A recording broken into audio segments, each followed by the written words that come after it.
Good day, everyone. My name is Lindbergh Caldera, and I am the Cybersecurity Operations Manager here at SA Power Networks in Adelaide, South Australia.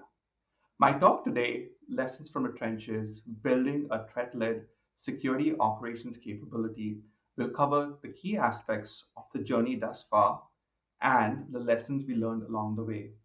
I'm hoping these insights would be helpful for others who are on a similar journey like us and others who are looking to embark on one.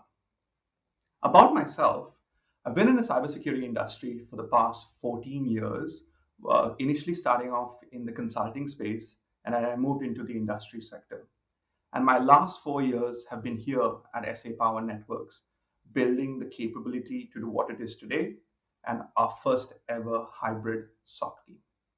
So, about SA Power Networks. So, who are we and what's our role? SA Power Networks is South Australia's regulated electricity distributor, and we are responsible for providing safe and reliable power to 1.7 million South Australians across 900,000 homes and businesses. And our network coverage is really vast, covering 99% of the state. And finally, we are 2,500 employees strong. Our journey. In 2019, 3 months into the role, I got a notification that the domain administrator credentials had been compromised. Luckily, it wasn't a real scenario and was part of an internal penetration test we were running for a few weeks. A post-incident review session revealed that since we had so many alerts on trigger on a daily basis, we missed the clear signs which were buried in our massive alert volumes. An approach change was needed, which involved taking a hard look at the entire cybersecurity maturity. Yes, pen tests highlighted one, but were there more? To help answer this question, we adopted the Australian Energy Cybersecurity Framework. The framework provides maturity guidance, especially for the energy sector, and has a number of domains which include incident response, supply chain management, risk management, privacy management, to name a few. This adoption helped us to move to a proactive state of operations with incident playbooks and use case automation. As our cybersecurity program maturity grew, it progressively highlighted that we needed to align our monitoring and response processes to the cyber threats and threat groups who are likely to target us. As this was going to be a noticeable shift in our cybersecurity operations, which was likely constantly going to evolve, we realized it was prudent to have an overarching guidance, and that's when that was in the form of a threat profile. So, what makes up a threat profile for us? The first one, the energy threat landscape. In recent years, there's been a convergence of information technology and operational technology to support the energy sector, support the growth of the energy sector. As you can imagine, this has subsequently increased the sector's cybersecurity exposure. To begin our analysis, we focused on understanding the energy sector's cybersecurity incidents, who they affected, how it was done, who were the threat groups we had to be looked into, and what was the cyber threat commonality like ransomware or data breaches. We also reviewed several cyber threat reports looking at incidents at the energy sector. This analysis helped us form the basis of our second component, who were the likely threat groups targeting the energy sector. We also looked at research from the MITRE attack framework and the industrial control systems cybersecurity vendors for additional context. Next, we focused on what assets would be targeted. Given our large, diverse environment, we decided to group the assets into categories such as grid systems, control systems, and sensitive information systems, to name a few. This grouping proved useful when it came to the next component, the methods used by the threat actors. We once again went back to the MITRE framework for guidance. The methods, or the tactics, techniques, and procedures, or as they're commonly known as TTPs, provided the how and specific implementation steps. Now, in a way, we had the pieces to a puzzle: the threat actors, our assets, and the methods used. The way we put this together was in the form of a threat scenario. And to round off the threat scenario to be relatable, we added in the motivation, like what's the financial or geopolitical or ideological reason, and the resulting impact that would have occurred, outages or data breaches. And that's really, in a nutshell, how we constructed our threat profile. The next few slides will cover the key lessons we learned as we moved from a reactive capability to a threat-led over the last few years. Foundational operational threat framework, our first lesson. So we had a threat profile. Operationalizing it and moving it to a threat-led capability was our next challenge. Obviously, since we used the MITRE ATT&CK framework as part of the threat profile development, it was a logical choice for us. We knew it would work really well for the intelligence work. However, would it really fit with our preventive and detective incident response tools and processes? To tackle this, we reached out to our vendors who had just begun the mapping process between their product features and the MITRE techniques. And the abundance of online research gave us the confidence that MITRE ATT&CK was soon becoming the framework of choice for SOC teams. We also recognized there was a huge potential for our SOC team to think more holistically rather than being reactive to the alert. Since our adoption, it has worked in practice in decision making on incidents, new projects, software, and service purchases, and I primarily think due to the fact it has those real world observations, it helps reinforce our message. Logging and monitoring. Running out of daily log storage space and making hard decisions on which log source to send to your SIEM or not, I suspect many of us have come across. We were in a similar predicament a while back and needed a new strategy to continue to support the business growth. Having decided on our tactics, techniques, and procedures as part of our threat profile, we realized we could use the data sources mapping from the MITRE ATT&CK website to help us identify which log sources to drop and which ones to keep. This has resulted in confidence in dropping the unnecessary log sources and a polar opposite to our previous approach, which was just let's log everything so we didn't miss an incident. It has also set us up with a tangible justification process if needed for additional log storage, something which we really did not have before. Prioritizing alert triage. On any given day, the SOC team must sift through and triage alerts we receive from either a security technology tool we have, a user report, which is usually asking us to verify whether this email is suspicious or not, and a threat intelligence report.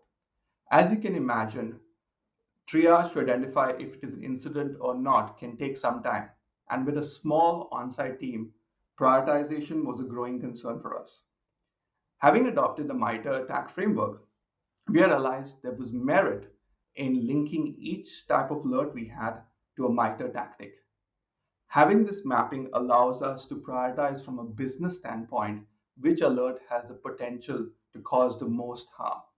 For example, for us, being critical infrastructure, availability loss would be higher prioritized than a discovery scan on our perimeter. This approach has proved valuable in giving the SOC team a clear focus and remove the ambiguity on which alert to triage first. Shifting our response mindset. In a diverse environment such as our organization, performing daily incident response for IT and OT systems was time consuming, and as much time was spent building the missing context to make an informed decision. This meant writing complex queries, and as a result, a lot of alerts were not actioned. Subsequently, with the rise in sophisticated attacks and understanding the threats we faced, expecting the analyst to respond effectively was not going to be possible. To respond to this challenge head on, we needed to provide a different response lens, which meant investment in a foundational detection technology which provided context-rich incident-driven timelines, removed the burden of writing complex queries, and most importantly, gave us the ability to investigate anomalous user and asset behaviors, something you would not see an alert for. This approach has given us a different way of thinking about daily response, assisted with faster response times, and freed up the analysts who now spend their time doing remediation activities and threat hunting in line with our threat profile. Improving our incident response readiness.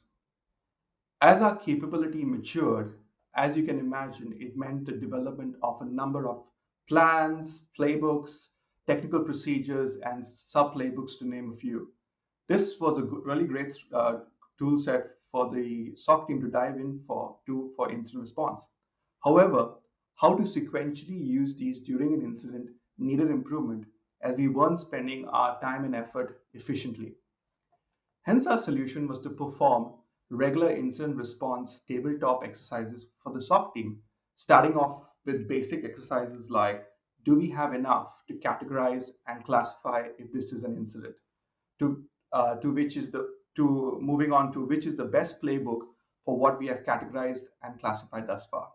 And gradually, we moved on to including artifacts from the threats we were tracking and publicly disclosed breaches. The exercise also included, as we matured in this process, flipping the roles as part of the simulation exercise. So what that meant was the SOC analyst took on the role of incident response handler, and incident response handler took on the role of an incident response manager.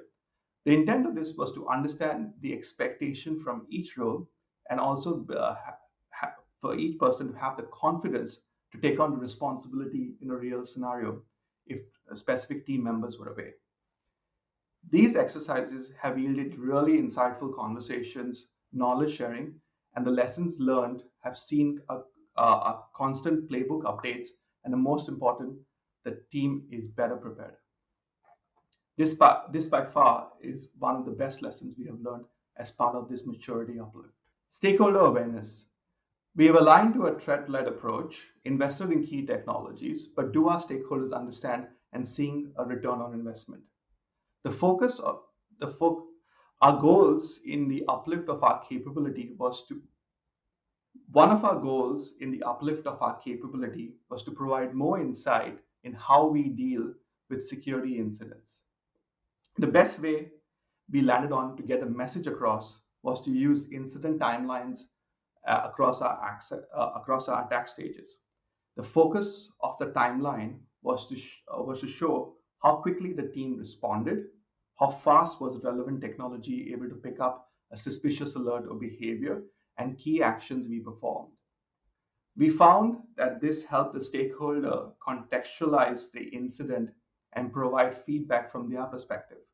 It also highlighted from us the areas which needed improvement to reduce the impact caused by the incident. So when the time comes for changes or investment, they have a better context for decision making. Additionally, I'm sure many of you have been asked a similar question from your management. What's our posture against this publicly disclosed breach? We have started to experiment in using the attack stages overlaying the breached company's gaps and our posture. Still early days, but seems promising. A security technology stack assessment. Our next challenge was validating whether the security technologies we had invested over the years was able to and detect the specific cybersecurity threats we had. Our previous approach was purely using the health checks and security gaps we got from our vendors. Although this was a great start, it wasn't comprehensive and aligned to our processes. I'm sure many of you have come to the same conclusion as we did, and the only real way was to perform continuous validation exercises through regular breach and simulation testing. In our approach, we kicked this off by testing all the tactics, techniques, and procedures we were worried about for a specific scenario applicable to us, say, ransomware. However, the results weren't as expected. As we drill down into the root cause, this is where we learned our first lesson. We realized there were technology integration and API limitations we hadn't accounted for, causing a few false positives. Hence, we took a step back and decided to run the exercises validating one technology at a time.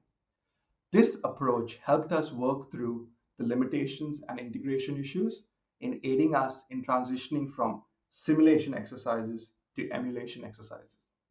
The unforeseen win in this approach was providing the context and our perspective to other teams like the server team and the network team as they now understand the why behind our change rather than just sending requests to them.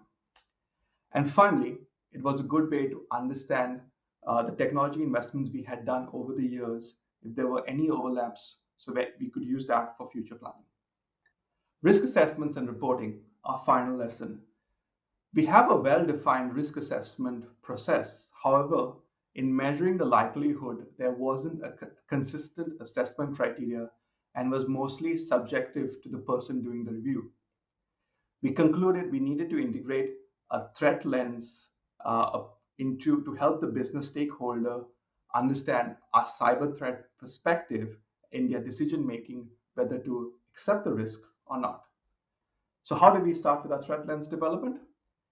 As a business, we defined our top 10 high-level cyber risk areas, such as supply chain compromise, vulnerable technology, malware infections, to name a few. The objective is to have a threat lens developed for each of these cyber risk areas.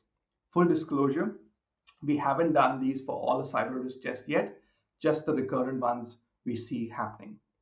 So with our threat lens document, we divided it in, for this creation, we divided it into two parts, a technical section and a non-technical section. The technical section has the details such as techniques, mitigations, and detections, which we should implement to maintain our risk tolerance limits, and a non-technical section covering the linkages to previous incidents we have seen at SA Power Networks, the global incidents, and the threat groups which are likely to target us. This section focused on providing the business stakeholder context and our reasoning for why a particular risk was rated at either high, medium, or low. And finally, as our threat landscape is constantly changing, we expect our threat lens document to constantly evolve and adapt as well. In summation, giving us a real-time threat-led posture of our open cyber risks. And with that concludes my presentation today. I hope it has been helpful. Thank you.